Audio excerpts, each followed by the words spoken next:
Hey everybody, welcome back to So How Does That Make You Feel?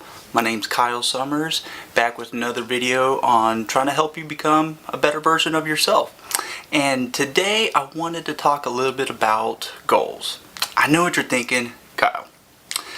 How creative was it to come up with a video of goals around New Year's? Well, I don't care. Goals are important, and just because it's New Year's doesn't mean we shouldn't talk about goals. We should, but I think the whole idea of New Year's resolutions is a little bunk, if you ask me. And the reason for it is because I feel like a lot of people feel pressured to come up with New Year's resolutions, So, you go to work and, of course there's Susan at the office that says, "Hey Kyle, what's your New Year's resolution this year?" I don't know, to be more fit. Yeah, I want to be more fit because, yeah. And it's almost like it's taboo not to have a New Year's resolution. It's almost like not voting. People are just be shocked. You don't have a New Year's resolution? Oh my goodness. You must hate yourself. No, and it's because when we choose goals, when they're not self-directed, when we didn't choose them ourselves, they really don't stick. If you feel pressured into making a change for someone else or because it's new year, new you kind of a thing, it's not going to stick. And so what I wanted to talk about today was some ideas on why goals don't stick and how you can help them make certain that you're more apt to accomplish them.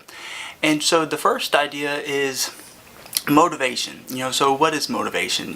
Motivation is just temporary energy that allows you to move. You come up with an idea and you feel very strongly about it and you get wrapped up into it and you have a lot of energy and a lot of focus towards that idea. And the thing about motivation, it is that it's temporary. It's like a tank of gas. It will run out, and it will probably run out much sooner than you think. And so you have to refill it.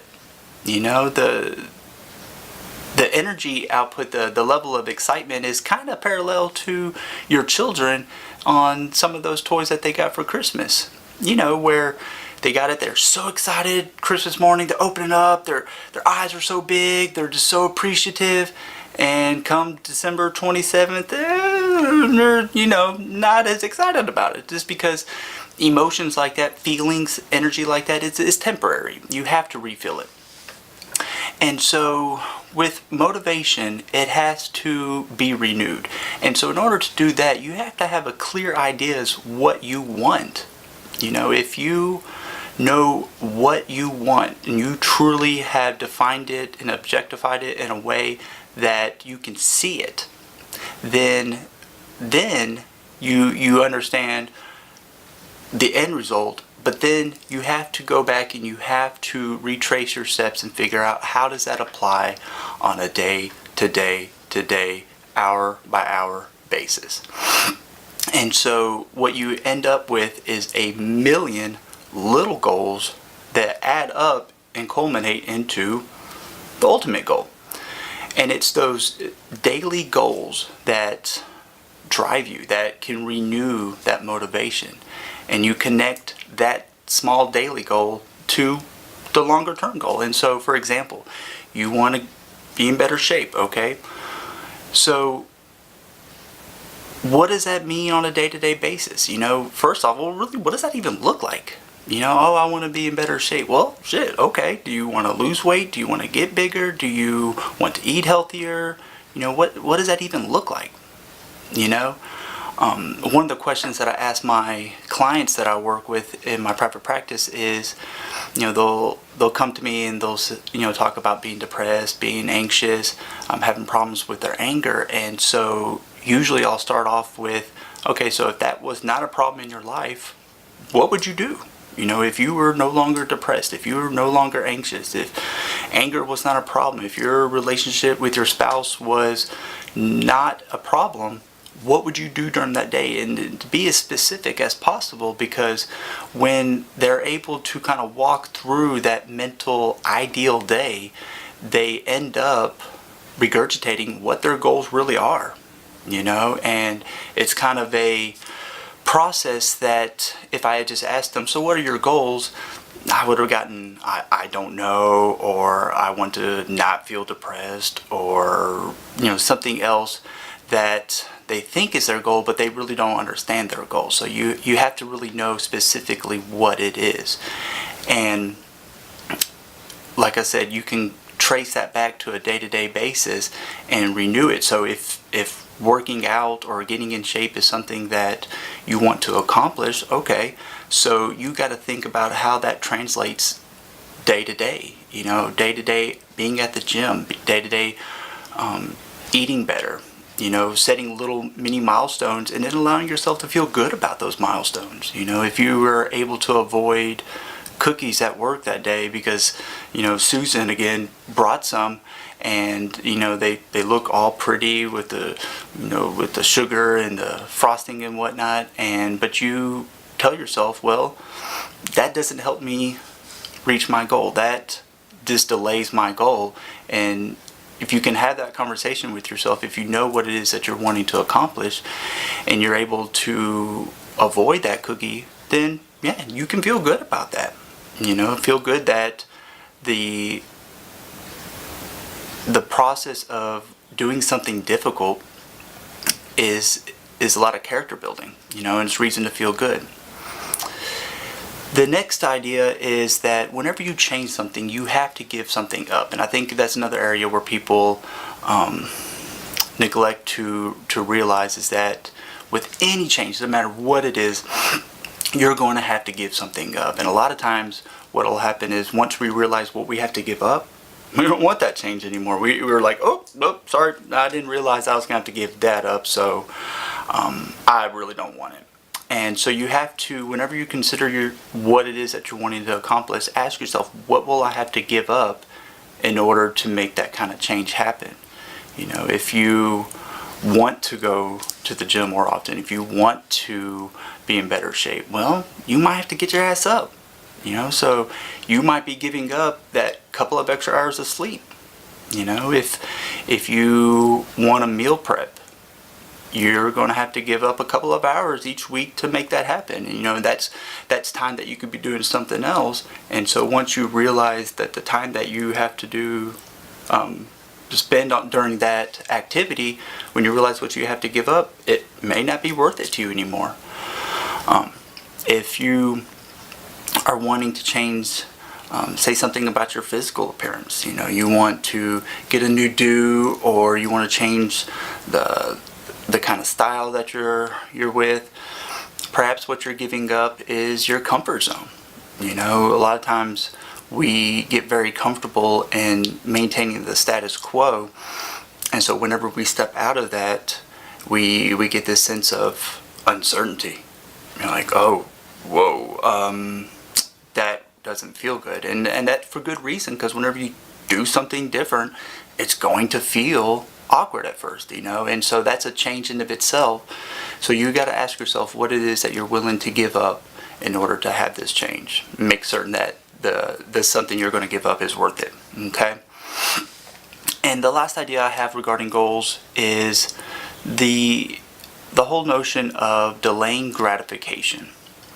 So most of y'all watching this have grown up in a society where every part of your day is designed to be more efficient, the fastest, the quickest.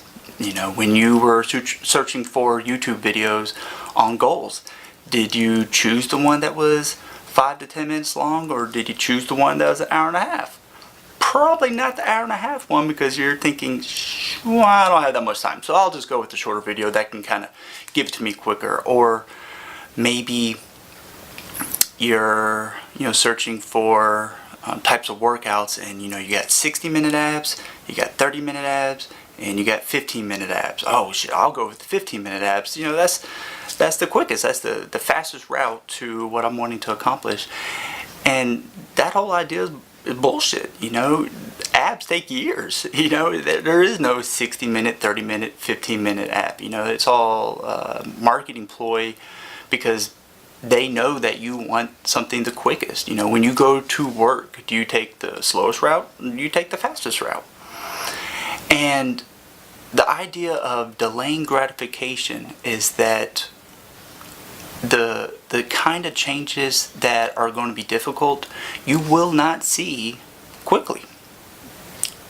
That the whole idea of counseling versus, say, something like psychiatry, where you would go see a medical doctor and get a prescription for antidepressant, anti-anxiety, some kind of mood stabilizer, whatever, which again I don't think is inherently bad, but a lot of times you're missing out on fully understanding what you're experiencing because you just want it gone the quickest. And say something like counseling, it's a process that can take a while, longer for some, but it's something that you won't see immediate results from. And working out, becoming a better person, all these goals that one might have, you have to recognize that the reward, the gratification will not and should not be instant, because if you got something super quick, if you, let's say you have two people and you have one that works his ass off and makes $1 million, so this daily grinding, staying up late, missing out on certain events and really focusing on his business, his or her business, excuse me, and ends up making $1 million versus someone who won $1 million on a scratch off. Okay, so the end result is still the same. You have $1 million, but who feels better? Who feels that they actually accomplished something and feels good and made self-growth during the process? And obviously it's the person that worked their ass off for several years in order to accomplish their goal. And so those are my 3 tips. Again, there's nothing easy about setting goals and accomplishing them, but they're absolutely necessary. If you're not changing, then what are you doing? Because change is really the only thing that's constant. It's something that most of us try to avoid because of the uncertainty and a lot of the other things that I shared, but it's necessary. Personal growth. So again, recognizing that motivation is limited, and so you have to renew that. Recognizing that you're going to have to give something up in order to make the kind of change that you want, and understanding what you have to give up, and delaying gratification, making certain that you are in it for the long haul and you're in it for the right reasons. Did you get pressured by Susan to come up with a goal, or just the idea of New Year's resolutions altogether, or is it something that was self-directed? If it was something that you chose and something that you truly feel strong about, you're more likely to accomplish it. So again, I hope y'all enjoyed that little discussion about goals. If you did, I'd love to hear about your goal. What is your 2019 goal going to be? So share that in the comment section. Give me a like and a subscribe, and I appreciate it. And you guys have a great day. I'll see you next time.